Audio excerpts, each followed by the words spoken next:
Welcome to voice of காப்பியா. இன்று காப்பியாவின் குரலாய் ஒலிப்பது ஒரு குழந்தை கலாச்சாரம் சரியானது தானா, இதன் குறை நிறை என்ன அப்படின்றது தான் இன்றைய பதிவில் பார்க்க போகிறோம். இன்றைக்கி இந்த ஒரு குழந்தை கலாச்சாரம் எஃபெக்ட், இம்பேக்ட் இது எல்லாமே சைனாவில் என்ன நடந்ததுன்றதை நாம் பார்த்துக்கிட்டு தான் இருக்கிறோம். 2015 அவங்களுடைய அந்த ஒரு குழந்தை கலாச்சாரத்தை முடிவுக்கு கொண்டு வந்தாலுமே சைனா எதில் பின்தங்கி போயிருந்ததுன்னா அதிகமான ஆண் பிள்ளைகள் இருந்தாங்க, பெண் பிள்ளைகள் இல்லை. சைனாவில் மட்டும் இல்லைங்க, நம்ம இந்தியாவிலுமே அதே மாதிரி தான். ஆண் குழந்தைகளுக்கு முக்கியத்துவம் கொடுக்குறோம். ஏனென்றால் அவர்கள் தான் வாரிசு, குடும்ப பெயரை ஆண்கள் தான் காப்பாற்றப் போகிறார்கள் அப்படின்னு ஆண் குழந்தைகளுக்கு முக்கியத்துவம் கொடுத்த சமூகம் தான் நம் இந்திய சமூகம் கூட. இதே போல தாங்க சீனாவிலும் ஆண் குழந்தைகளுக்கு முக்கியத்துவம் கொடுத்து தான் இப்போ பெண்களை விட ஆண்கள் அதிக அளவில் இருக்கிறாங்க. அப்போ இந்த செக்ஸ் ரேஷியோ மாறுபடுது, ஆண் பெண் செக்ஸ் ரேஷியோ மாறுபடுது. இதுவே ஒரு பெரிய பலவீனத்தை கொடுக்கும் ஒரு நாட்டின் முன்னேற்றத்திற்கு. அதே போல தான் நம் நாட்டிலும் இப்பொழுது இந்த ஒரு குழந்தை கலாச்சாரம் அப்படியே மேலோங்கிக்கிட்டே இருக்குது. இதை எங்கே தீர்மானிக்கப்படுகிறது அப்படின்னு நீங்கள் பார்த்தீங்கன்னா, பொருளாதார ரீதியில் மட்டுமே தீர்மானிக்கிறாங்க. அந்த ஒரு குழந்தைக்கு கொடுக்கப்படுகிற கல்வி, அந்த கல்வி தான் அந்த குழந்தையோடைய எதிர்காலத்தையே தீர்மானிக்குது அப்படின்ற மாதிரி அந்த ஒரு குழந்தை கலாச்சாரத்தை பெற்றோர்கள் கொண்டு வராங்க. எனக்கு இந்த ஒரு குழந்தை போதும், அப்போ தான் என்னுடைய குழந்தைக்கு நான் நல்ல கல்வி தரத்தை கொடுக்க முடியும், பெரிய பள்ளிக்கூடங்களில் படிக்க வைக்க முடியும், பெரிய கல்லூரிகளில் போய் சேர்க்க முடியும். ஆனால் அவர்களுடைய சோஷியல் லைஃப், அவர்களுடைய சைக்காலஜிக்கல் லைஃப் என்னன்றதை இந்த பெற்றோர்கள் மறந்து போகிறாங்க. சூழ்நிலை காரணமாக என்னால் 2 குழந்தை பெற்றுக்கொள்ள முடியவில்லை அப்படின்றவங்க பரவாயில்ல, ஒரு குழந்தை போதும், அட்லீஸ்ட் ஒரு குழந்தை இருக்குது. தத்தெடுக்க முடிகிறவங்க, ஒரு குழந்தை நான் பெற்றுக்கொண்டாலும் இன்னொரு குழந்தைக்கு வாழ்க்கை தந்துட்டு போகிறேன், தத்தெடுக்கக்கூடிய பெற்றோர்கள் நிறைய இருக்கிறாங்க. வெளிநாடுகளில் இது அதிகம். நம் நாட்டில் நிறைய சட்ட சிக்கல்கள் இருக்குது இந்த தத்தெடுக்கிற விஷயத்தில். அதனால் இங்கே அந்த சதவீதம் குறைவாக இருக்குது. ஆனாலும் நிறைய பேர் அதை செய்கிறாங்க. ஸோ அந்த வகையிலையாவது வீட்டில் ஒரு 2 குழந்தை 3 குழந்தை இருக்க தான் செய்தது. இப்போ அந்த காலத்தில் எல்லாமே 10 குழந்தை 12 குழந்தை, அதுக்கு அடுத்து பார்த்திங்கன்னா 60 70 80 இந்த காலங்கள் வரைக்குமே 3 குழந்தை 4 குழந்தை இப்படி இருந்தாங்க. 90களில் இருந்து அதிகமாக 2 குழந்தை கலாச்சாரம் இந்தியாவில் அதிகமாக இருந்தது. அதிகம் பார்த்திங்கன்னா தமிழ்நாட்டில். இந்த 21ஆம் நூற்றாண்டு இந்த ஒரு சிங்கிள் சைல்டு பாலிசிக்கு முக்கியத்துவம் கொடுக்குற மாதிரி அமைஞ்சுது. அதாவது 2010 பார்த்திங்கன்னா அதிகமாக ஒரு குழந்தை போதும்ன்றதை எல்லாருமே முடிவாகவே சொல்லிடுறாங்க.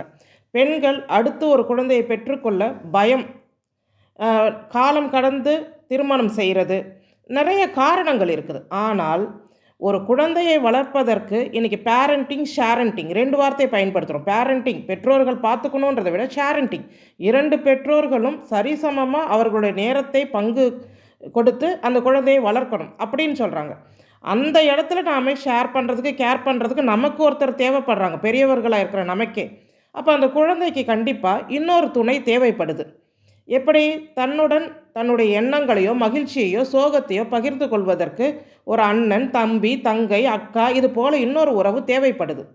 இப்படி ஒரு குழந்தை கலாச்சாரத்தையே நாம் கொண்டு வந்துட்டோம்னா அடுத்து வரும் தலைமுறைகளுக்கு இந்த உறவு பெயர்களே மறந்து போயிடும்.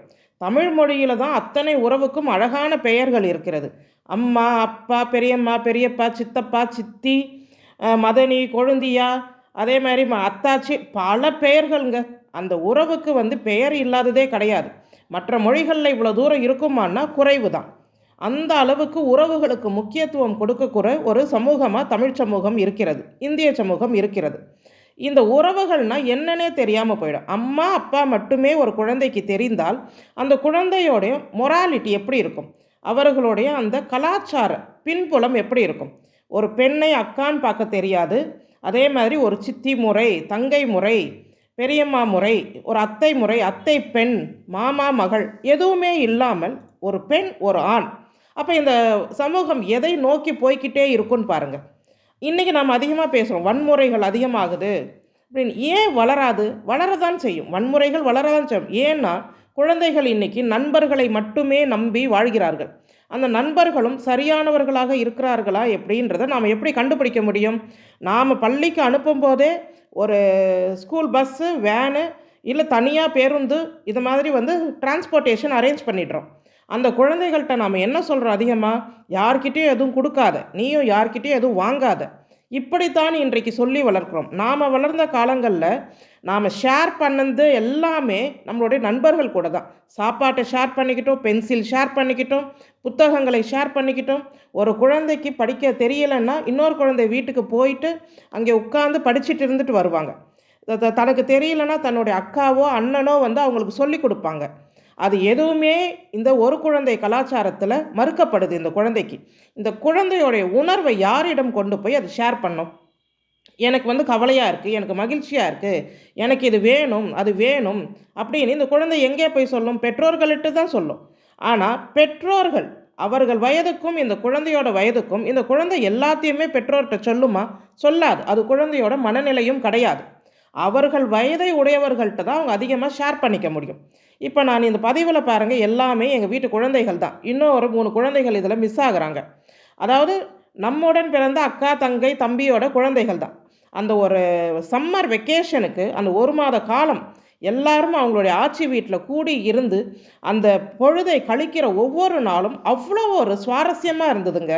அந்த குழந்தைகள் கூட நாம் விளையாடி நாமளும் அந்த குழந்தைகள் மாதிரியே மாறிடுறோம். என்ன தான் வேலை செய்துக்கிட்டு இருந்தாலும் நாமெல்லாம் அந்த 1 மாதம் நம்முடைய இடத்துக்கு போய் எல்லா குழந்தைகளும் ஒரு இடத்துல வரும்போது நாம் அவங்க கூட சேர்ந்து உட்காந்து நான் இந்த சம்மர் வெக்கேஷனில் மீண்டும் அந்த 90 நினைவுகளை பார்த்தோம். கல்லாங்கா விளையாடியது, பல்லாங்குழி விளையாடியது, பிள்ளைகள் கூட போய் பூ பறிச்சுக்கிட்டு வந்தது, நுங்கு பறித்து நுங்கு வண்டி செய்தாங்க பசங்க.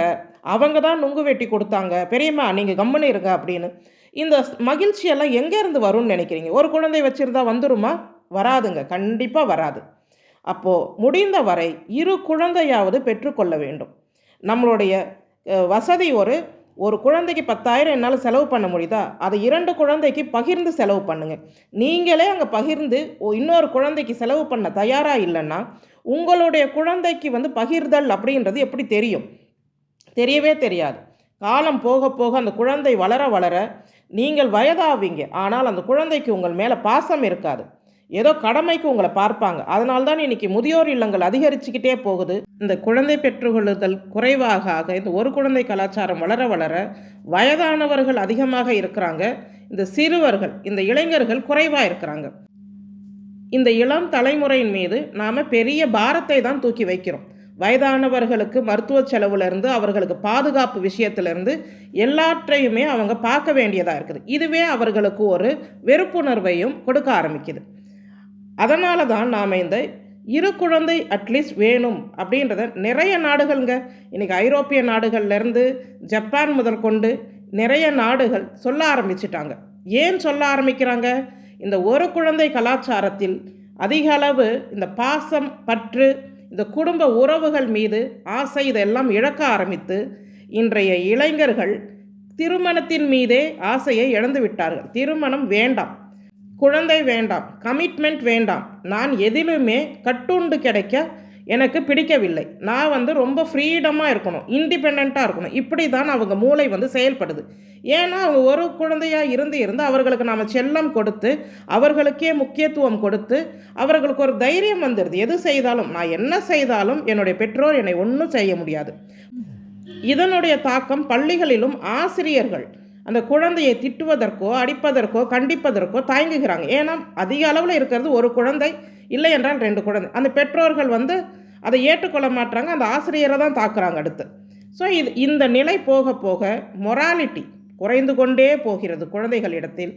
அவர்கள் நல்ல ஒரு பிரஜையாக உருவெடுக்கிறதுக்கு வழிவகுக்காமலே நாம் போயிடுறோம். நாம் அந்த ஒரு குழந்தை பெற்றுக்கொண்டு தரமான வாழ்க்கை முறையை கொடுக்கலாம் நாம் கண்மூடித்தனமாக நம்புகிற நாம தான் அந்த குழந்தையின் வாழ்க்கையை கெடுத்துக்கொண்டே போகிறோம். அதனால் முடிந்தவரை உங்கள் வீட்டில் உங்கள் பிள்ளைகளோ பேரப்பிள்ளைகளோ திருமண வயதில் இருப்பவர்களுக்கு இந்த அறிவுரையை கண்டிப்பாக நம்முடைய தலைமுறையினர் கொடுக்க வேண்டும். 2 குழந்தை, அதிகப்படியாக 2 குழந்தை அல்லது ஒரு குழந்தையை பெற்றுக்கொள்ளுங்கள், ஒரு குழந்தையை தத்தெடுத்து கொள்ளுங்கள், குழந்தையை சரிசமமாக பாருங்கள். ஆண் குழந்தை தான் வேணும், பெண் குழந்தை தான் வேணும் அப்படின்னு சொல்லி தான் இன்றைக்கி பெண்கள் சதவீதம் வந்து குறைஞ்சிக்கிட்டே போயிடுச்சு. தனி மரம் என்றைக்கும் தோப்பாகாதுங்க. 2 செடி இருந்தால் தான் அதை தோட்டம் கூட சொல்ல முடியும். அதே மாதிரி நிறைய மரங்கள் இருந்தால்தான் அது தோப்பு. ஒரு குழந்தையை வைத்து கொண்டு நாம் ஒரு சரியான சமூகத்தை வளர்த்துவிட முடியும், நம் குழந்தைக்கு சரியாக வழிகாட்டி விட முடியும் அப்படின்னு நீங்கள் எண்ணிக்கிட்டு இருந்தீங்கன்னா நீங்கள் சரியான பாதையில் உங்கள் சிந்தனையை செலுத்தவில்லை என்று அர்த்தம். கண்டிப்பாக ஒரு குழந்தைக்கு இன்னொரு குழந்தை துணை இருக்க வேண்டும். அவர்களுடைய மனநிலையை பகிர்ந்து கொள்ள, அவர்களுக்கு உறவு முறைகளுடைய அர்த்தம் புரிய, அவர்களுக்கு பாசம், பற்று, பந்தம் இது என்னன்னு தெரியணும். நம்மளுடைய கலாச்சாரம் புரியணும். இது எல்லாமே தெரியணும்னா ஒரு குழந்தை கூட இன்னொரு குழந்தை துணை இருந்தால் மட்டும்தான் இவ்வளவும் தெரியும். இதை தெரியாமல் அவர்களை கண்ணை கட்டு காட்டில் விட்ட மாதிரி விட்டுட்டு அவர்கள்ட்ட நாம் பெருசாக எதிர்பார்த்தோம் சொன்னால் ஏமாற்றம் மட்டும்தான் மிஞ்சும். இந்த பதிவை கேட்கிறவர்கள் உங்களுக்கு இந்த பதிவு பிடிச்சிருந்ததுன்னா, இல்லை உங்களுடைய மனநிலை இந்த பதிவை ஒட்டி எப்படி இருக்குதுன்னா கண்டிப்பாக கமெண்ட் பாக்ஸில் நீங்கள் பதிவு செய்யலாம். நீங்கள் என்ன நினைக்கிறீங்க? உங்களுடைய வாழ்க்கையில் நீங்கள் சந்தித்த பிரச்சனையாக இருக்கலாம், மகிழ்ச்சியாக இருக்கலாம், இல்லை நீங்கள் சந்தித்த வித்தியாசமான நிகழ்வுகளாக இருக்கலாம். இதை சார்ந்து பதிவு பண்ணுங்கள். உங்களுக்கு இது பிடிச்சிருந்தால் லைக் பண்ணுங்கள், ஷேர் பண்ணுங்கள். நன்றி.